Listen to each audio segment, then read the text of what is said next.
കേരളത്തിന്റെ നെഞ്ചിലെ നീറുന്ന ഭീതിയായിട്ട് മുല്ലപ്പെരിയാർ വീണ്ടും ചർച്ചാ കേന്ദ്രമാവുകയാണ്. പ്രകൃതി കനിഞ്ഞു നൽകിയ ജലസമ്പത്ത് അയൽ സംസ്ഥാനത്തിന് ജീവശ്വാസമാകുമ്പോൾ പ്രത്യാപകാരമായിട്ട് കേരളത്തിന് ലഭിക്കുന്നത് ശതകോടികളുടെ വഞ്ചനയും ഏത് നിമിഷവും തകർന്നേക്കാവുന്ന ജലബോംബിന്റെ ഭീതിയുമാണ്. സുരക്ഷാ ആശങ്കകളുടെ മുനമ്പിൽ നിന്ന് ജനങ്ങൾ നിലവിളിക്കുമ്പോൾ അതിനേക്കാൾ ഭീതിജനകമായിട്ടുള്ള അഴിമതികളുടെയും രാഷ്ട്രീയ ചതികളുടെയും ഞെട്ടിക്കുന്ന യാഥാർത്ഥ്യങ്ങളാണ് ഇപ്പോൾ പുറത്തു വരുന്നത്. ഒരു അണക്കെട്ടിന്റെയും ആയുസ് എന്ന് പറയുന്നത് 60 വർഷം വരെയാണ്. ആ 60 വർഷത്തിനിപ്പുറം ശാസ്ത്രലോകം കൽപ്പിക്കാറില്ല എന്നിരിക്കെയാണ് 131 വർഷം പഴക്കമുള്ള ഈ ഒരു നിർമ്മിത തകർന്നു വീണാൽ ഒലിച്ചു പോകുക 5 ജില്ലകളിലെ ലക്ഷക്കണക്കിന് മനുഷ്യ ജീവനുകളായിരിക്കും. എന്നിട്ടും അധികാര കസേരകളിൽ മാറിയിരുന്ന ഭരണാധികാരികൾ തമിഴ്നാടിന്റെ താല്പര്യങ്ങൾക്ക് മുന്നിൽ കേരളത്തിന്റെ സുരക്ഷാ പണയം വെക്കുകയായിരുന്നു എന്ന് അടിവരയിടുന്ന തെളിവുകളാണ് ഇപ്പോൾ പുറത്തു വരുന്നത്. സുപ്രീം കോടതിയിലും കേന്ദ്ര സർക്കാരിന്റെ മുന്നിലും കേരളം നിരന്തരം തോറ്റുകൊടുക്കുന്നതിന്റെ പിന്നാമ്പുറ രഹസ്യങ്ങൾ ഇവിടുത്തെ ഓരോ പൗരനെയും ഭയപ്പെടുത്തുന്നതാണ്.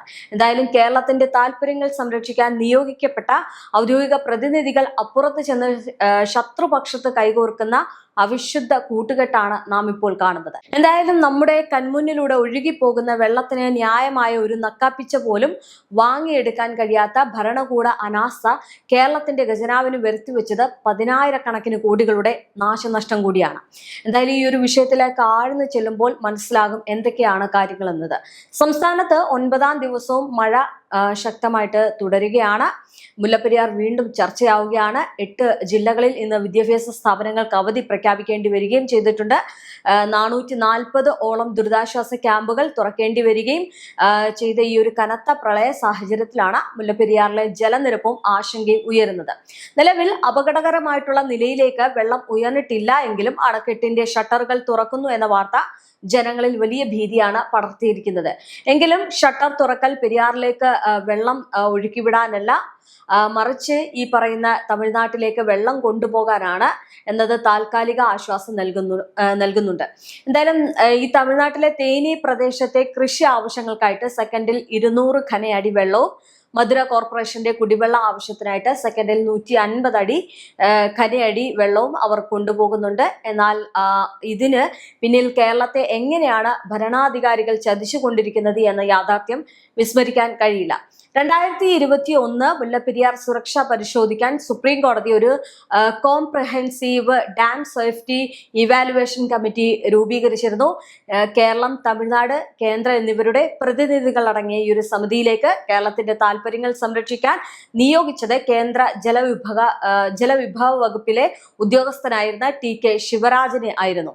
എന്നാൽ പിന്നീട് ഇയാൾ കേരളത്തെ വഞ്ചിച്ചുകൊണ്ട് തമിഴ്നാടിന്റെ താല്പര്യങ്ങൾക്ക് കൂട്ടുനിൽക്കുകയാണ് ചെയ്തത്. ശിവരാജൻ കൃത്യമായിട്ടുള്ള സുരക്ഷാ പരിശോധനകൾ നടത്തുന്നില്ല എന്ന് ബോധ്യപ്പെട്ടതോടെ കേന്ദ്ര സർക്കാർ ഇയാളെ കമ്മിറ്റിയിൽ നിന്നും ഒഴിവാക്കി റൂർക്കി IITയിൽ നിന്നുള്ള ഒരു വിദഗ്ധനെ നിയമിക്കുകയും ചെയ്തു. എന്നാൽ അന്ന് കേന്ദ്ര നടപടിക്കെതിരെ മുഖ്യമന്ത്രി പിണറായി വിജയനും കൂട്ടരും വലിയ രീതിയിൽ ബഹളം വെക്കുകയാണ് ഉണ്ടായത്. കേരളത്തെ സഹായിക്കാൻ കേന്ദ്രം ശ്രമിച്ചപ്പോൾ തമിഴ്നാടിന്റെ താല്പര്യം സംരക്ഷിച്ച ഉദ്യോഗസ്ഥന് വേണ്ടി കേരളം എന്തിനാണ് വാദിച്ചത് എന്ന ചോദ്യം ഇന്ന് കൂടുതൽ പ്രസക്തമാവുകയാണ്. കേരളത്തിന്റെ സുരക്ഷാ ആശങ്കകളെ അടിവരയിടുന്ന ഏറ്റവും പുതിയ വാർത്ത വരുന്നത് ഇപ്പോൾ തമിഴ്നാട് TK ശിവരാജനെ അവരുടെ സ്വന്തം ഡാം സേഫ്റ്റി കമ്മീഷണറായി നിയമിച്ചു എന്നതാണ്. മുൻപ് കേരളത്തിന് വേണ്ടി വാദിക്കേണ്ടിയിരുന്ന ഒരു വ്യക്തി എങ്ങനെയാണ് തമിഴ്നാടിന്റെ ഔദ്യോഗിക പദവിയിൽ എത്തിയത് എന്നത് പച്ചയായ ചതിയുടെ വ്യക്തമായിട്ടുള്ള ഒരു തെളിവ് കൂടിയാണ്. എന്തായാലും കേരളത്തിലെ നേതാക്കൾക്ക് കപ്പവും തമിഴ്നാട്ടിൽ നിന്ന് ഭൂമിയും നൽകി തമിഴ്നാട് സർക്കാർ ഉദ്യോഗസ്ഥരെയും നേതാക്കളെയും വിലക്കെടുത്തു എന്ന ആരോപണം ഇതോടെ ശക്തമാവുകയാണ്. ഇതിനിടയിൽ ജലവിഭവ വകുപ്പ് മന്ത്രി മോൻസ് ജോസഫ് മാധ്യമങ്ങളോട് സംസാരിച്ച ശൈലിയും വലിയ വിവാദത്തിന് വഴി തുറന്നിരിക്കുകയാണ്.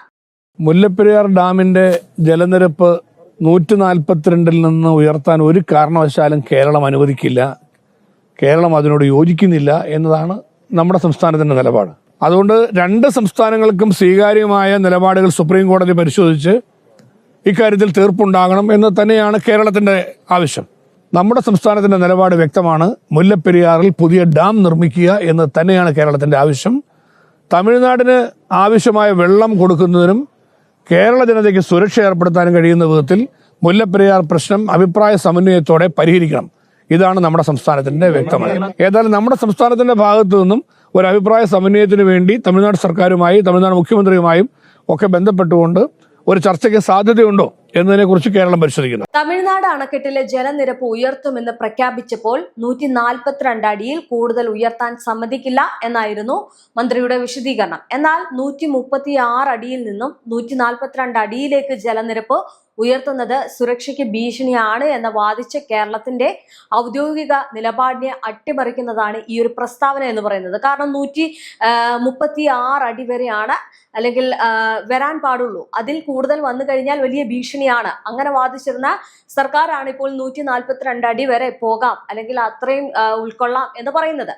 എന്തായാലും 142 അടി എന്നത് കേരളത്തിന്റെ കൂടി താല്പര്യം പരിഗണിച്ചാണ് സുപ്രീം കോടതി അനുവദിച്ചത് എന്ന രീതിയിലുള്ള മന്ത്രിയുടെ വാക്കുകൾ കേട്ട് രാഷ്ട്രീയ നിരീക്ഷകരും ജനങ്ങളും ഒരേപോലെ ഞെട്ടിയിരിക്കുകയാണ്. കാരണം അവർക്ക് ഭയമാണല്ലോ ഈ 136 അടി മുകളിലേക്ക് വെള്ളം ഉയരുന്നത്. നമ്മൾ ഉൾപ്പെടെ എല്ലാവർക്കും വലിയ ഭീതിജനകമായിട്ടുള്ള ഒരു കാര്യമാണ്. കാരണം അത് പൊട്ടിക്കഴിഞ്ഞാൽ നമുക്കറിയാം എത്രത്തോളം നാശം വരും, എത്ര ലക്ഷം പേര് മരിക്കും എന്നുള്ളത്. എന്തായാലും ഒന്നുകിൽ മന്ത്രിക്ക് ഈ ഒരു വകുപ്പിനെ കുറിച്ച് യാതൊരു ധാരണയും ഇല്ലാത്തത് കൊണ്ടായിരിക്കാം പറയുന്നത്, അല്ലെങ്കിൽ അദ്ദേഹം തമിഴ്നാടിന്റെ ചതിയുടെ ഭാഗമായിട്ട് മാറിയിരിക്കുന്നു എന്ന് ജനങ്ങൾ ഒരുപക്ഷെ സംശയിച്ചാൽ അതിനെ കുറ്റം പറയാനും കഴിയില്ല. കാരണം അങ്ങനെ ഒരു പ്രസ്താവനയാണ് നടത്തിയത്. ഇനി മുല്ലപ്പെരിയാർ അണക്കെട്ടിന്റെ 131 വർഷം പഴക്കമുള്ള ഒരു കാര്യമാണ്. ലോകത്തിലെ ഒരു പഠന റിപ്പോർട്ടും ഒരു ഡാമിനും 60 വർഷത്തിനിപ്പുറം ആയുസ് നൽകാറില്ല. മാത്രമല്ല ഡാമിന്റെ അടിത്തട്ടിൽ വലിയ അള്ളുകൾ രൂപപ്പെട്ടിട്ടുണ്ട് എന്നും ടൺ കണക്കിന് ചെളി അടിഞ്ഞുകൂടിയിട്ടുണ്ട്, അത് നീക്കം ചെയ്യാൻ പോലും ആരും തയ്യാറായിട്ടില്ല എന്നും ശാസ്ത്രീയ റിപ്പോർട്ടുകൾ വ്യക്തമാക്കുന്നുണ്ട്. ചെറിയൊരു ഭൂചലനം ഉണ്ടായാൽ പോലും തകർന്നു വീഴാവുന്ന അവസ്ഥയിലാണ് ഈ ഡാം ഉള്ളത് എന്ന് ന്യൂയോർക്ക് ടൈംസ് അടക്കമുള്ള അന്താരാഷ്ട്ര മാധ്യമങ്ങൾ മുൻപ് റിപ്പോർട്ട് ചെയ്തിട്ടുള്ളതാണ്. അത്രയും റിപ്പോർട്ടുകളുമുണ്ട്. എന്തായാലും മുല്ലപ്പെരിയാർ വിഷയത്തിൽ ജീവിതം മാറ്റിവെച്ച വിദഗ്ധനായിട്ടുള്ള ഡോക്ടർ KS പ്രകാശിന്റെ വെളിപ്പെടുത്തലുകൾ കേരളം നേരിടുന്ന സാമ്പത്തിക കൊള്ളയുടെ ആഴം വ്യക്തമാക്കുന്നുണ്ട്. മുല്ലപ്പെരിയാറിലെ വെള്ളം ഉപയോഗിച്ച് തമിഴ്നാട് ഉൽപ്പാദിപ്പിക്കുന്ന വൈദ്യുതിയുടെ 13% കേരളത്തിന് അർഹതപ്പെട്ടതാണ് എന്ന് 2015 കേന്ദ്ര സർക്കാരിന്റെ വ്യക്തമായിട്ടുള്ള ഉത്തരവുണ്ടായിരുന്നു. എന്നാൽ കഴിഞ്ഞ 11 വർഷമായിട്ട് ഈ ഒരു വിഹിതം കൈപ്പറ്റാൻ കേരളം യാതൊരു ക്ലെയിമും ഉന്നയിച്ചിട്ടില്ല. ഇതിലൂടെ മാത്രം ഏതാണ്ട് 1500 മുതൽ 2000 കോടി രൂപയാണ് നമുക്ക് നഷ്ടമായിരിക്കുന്നത്. 1970 C അച്യുതൻ മേനോന്റെ കാലത്താണ് മുല്ലപ്പെരിയാർ ഈ പാട്ടക്കരാർ പുതുക്കുന്നത്.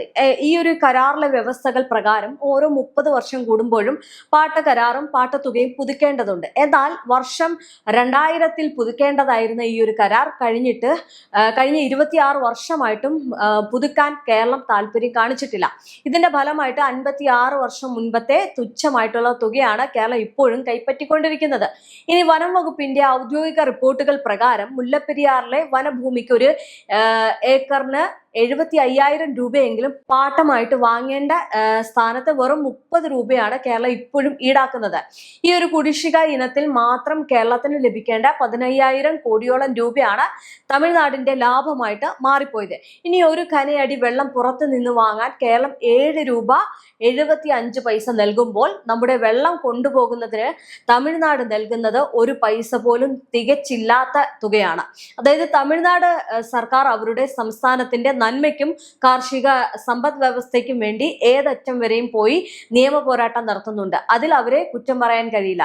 എന്നാൽ സ്വന്തം ജനങ്ങളുടെ സുരക്ഷ ഉറപ്പാക്കുന്നതിന് പകരം കേസിൽ വെറും ഈ കാഴ്ചക്കാരായി നിൽക്കുകയും കൈക്കൂലി അഴിമതിക്കും വാങ്ങി സ്വന്തം നാടിനെ മുക്കിക്കൊല്ലാൻ അവസരമൊരുക്കുകയും ചെയ്യുന്ന രാഷ്ട്രീയത്തിലെ അല്ലെങ്കിൽ കേരള രാഷ്ട്രീയ നേതാക്കളുടെ നിലപാട് ഏറ്റവും വലിയ വഞ്ചനയായിട്ടാണ് ഈ ഒരു ഡീറ്റെയിൽസ് നോക്കുമ്പോൾ കാണാൻ സാധിക്കുന്നത്. കാരണം നമുക്ക് അവിടെ നിന്ന് കിട്ടേണ്ട തുക കിട്ടുന്നില്ല, ക്ലെയിം ഉന്നയിക്കുന്നില്ല, 30 വർഷത്തിന് ശേഷം ഈ കരാർ പുതുക്കണം എന്ന് പറയുന്നത് നടത്തുന്നില്ല, ഈ സുരക്ഷ എത്രത്തോളം ഉണ്ട് എന്നുള്ളത് ചിന്തിക്കുന്നില്ല. അങ്ങനെ ആകെ മൊത്തത്തിൽ ജനങ്ങളെ വലിയ ഭീതിയിലാക്കുന്ന രീതിയിലുള്ള നിലപാടുകളാണ് എടുക്കുന്നത്. എന്തായാലും ഈ പറയുന്നത് പോലെ തന്നെ ഈ മുല്ലപ്പെരിയാർ 142 അടി ഉയർത്തുമെന്ന് പറയുമ്പോഴും അത് വലിയൊരു ഭീതിയാക്കുകയാണ്. കാരണം 60 വർഷം വരെയുള്ള അല്ലെങ്കിൽ പഴക്കമുള്ള ഡാം, 60 വർഷം വരെ പഴക്കം ഉണ്ടാകൂ എന്ന് പറയുന്ന ഡാമാണ് ഇന്നിപ്പോൾ അതിൽ കൂടുതൽ ഇരട്ടിയായി നിൽക്കുന്നത്. അതുകൊണ്ട് തന്നെ ഇത്തരം തീരുമാനങ്ങൾ ഒരുപക്ഷെ ഇവർ എടുക്കുന്നതും എന്തുകൊണ്ട് ക്ലെയിം ചെയ്യുന്നില്ല എന്ന് കൂടി നമ്മൾ ഓർക്കേണ്ടതുണ്ട്.